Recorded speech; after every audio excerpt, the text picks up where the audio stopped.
রূপা আরিয়ানকে বলে, আমার তো কোনো বন্ধু নেই, তুই তো আমার বেস্ট ফ্রেন্ড হয়ে গেছিস, তাহলে তুই আমাকে একটা হেল্প করতে পারিস? আরিয়ান বলে, হ্যাঁ অবশ্যই পারি, তোকে আমি সব রকমের সাহায্য করতে পারি, বল কি সাহায্য চাই।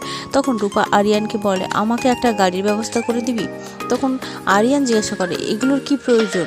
তখন রূপা বলে, দেখ এর থেকে বেশি কিছু জানতে চাস না, আমি এর থেকে বেশি তোকে কিছু বলতে পারবো না। রূপা মনে মনে বলে, মা তোমাকে সেরে উঠতেই হবে, তোমার এই পরিবার তুমি নিজেই বাঁচাবে, তুমি কোনো মেডিকেল ট্রিটমেন্টে সাড়া দিচ্ছ না, তোমাকে অন্য রকমভাবে আমি সুস্থ করার চেষ্টা করব। তুমি চিন্তা করো না মা, আজ যা করার এই রূপাই করবে, রূপা তোমাকে সুস্থ করে তুলবেই। তাই রূপা আরিয়ানকে গাড়ি ঠিক করে দিতে বলে বাড়ি ফিরে যায় আর সোনার সাথে ইচ্ছে করে অশান্তি করে। সোনাকে বলে, তুমি এই বাড়ি থেকে চলে যাও। সোনা বলে, তোমাকে বারণ করেছিলাম আরিয়ানের সাথে কথা বলতে, তাও তুমি কেন কথা বলে? রূপা বলে, আসলে সেটা আমার ব্যক্তিগত ব্যাপার, তুমি বলার কি? আর আমার বাড়ি দাঁড়িয়ে থেকে তুমি আমাকে এগুলো বলতে পারো না, তুমি এখান থেকে এক্ষুনি চলে যাও।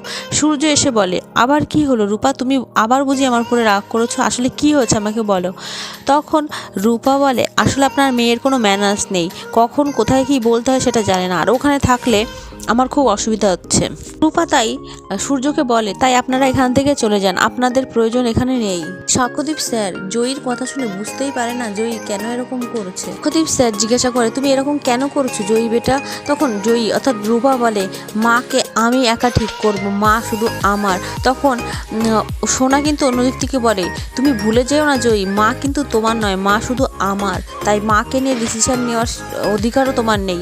তখন রূপা বলে, অবশ্যই আছে, তুমি তোমার মাকে নিয়ে যা করেছো সেটা আমি ভুলে যাইনি, কোনোদিন মাকে মা বলে স্বীকার করোনি, আজ মায়ের উপরে অধিকার দেখাতে এসেছে। সূর্য রূপাকে বলে, আসলে দীপা অসুস্থ, তুমি আমাকে বললেও আমি এখান থেকে যাব না, যদি প্রয়োজন হয় বাধ্য হয়ে আমি এখানে জোর করে থেকে যেতে পারি। তখন রূপা বলে, আপনি আর আপনার এই অসভ্য মেয়ের জন্য কিন্তু মায়ের এই পরিস্থিতি। এটা শুনে সূর্য খুব কষ্ট পায় আর বাধ্য হয়ে এক পর্যায়ে সেখান থেকে সোনাকে নিয়ে চলে যায় নিজের বাড়ি। সূর্য বাড়ি ফিরে এসে একটা কথাই ভাবতে থাকে, জয়ী তো অনেক ম্যাচিওর, অনেক বুদ্ধিমতী, তাহলে জয়ী আমাদের সাথে এরকম ব্যবহার করলো কেন, আমার মাথাতেই কেন আসছে না। অন্যদিকে সই জয়ীকে বলছে, জয়ী তুমি কেন এরকম করলে, তোমার বাবা বোনের সাথে এরকম দুর্ব্যবহার কেন করলে? রূপা রেগে গিয়ে বলে, আমারই তো বাবা বোন, আমি কার সাথে কেমন ব্যবহার করবো সেটা আমার ব্যাপার। এটা বললেই সাক্ষ্যদীপ স্যার খুব রেগে গিয়ে বলে, কেয়ারফুলি কথা বলো, তুমি কার সাথে কেমন ব্যবহার করছো জয়ী বেটা? সাক্ষ্যদীপ স্যার বলে, আমি তখন বুঝতে পেরেছিলাম কিছু একটা তোমার মাথায় চলছে, তাই আমি তখন ওদেরকে বাধ্য হয়ে চলে যেতে বলেছি, এখন তো আর ওরা এখানে নেই, তুমি এখন আমাকে খুলে বলতেই পারো। রূপা সাক্ষ্যদীপ স্যার আর তার মাকে বলে, ওই ঘরে চলো, আমি সবটা খুলে বলবো। এই বলে ওই ঘরের মধ্যে নিয়ে গিয়ে আটকে দেয় সাক্ষ্যদীপ স্যার আর তার মাকে। রূপা তার মাকে নিয়ে হুইল চেয়ারে করে বেরিয়ে যায়, সেটা দেখে সাক্ষ্যদীপ স্যার আর স্থির না থেকে ডক্টর সূর্য সেনগুপ্তকে ফোন করে সমস্তটা জানিয়ে দেয়। জয়ী দীপাকে নিয়ে আরিয়ানের সাথে কোথায় যেন চলে গেছে।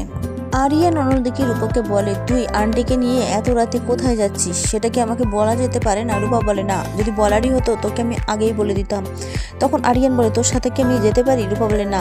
সূর্য আরিয়ানকে ফোন করে জিজ্ঞাসা করে, জয়ী আর দীপা কোথায় আছে? তখন আরিয়ান বলে, আমাকে একটা গাড়ি ঠিক করে দিতে বলে ওরা একটা কোথাও চলে গেছে, আমি বললাম আমি কি যেতে পারি, ও আমাকে যেতে দিল না আমার সাথে। তখন সূর্য বলে, গাড়ির নাম্বার আর লোকেশনটা আমাকে পাঠাও।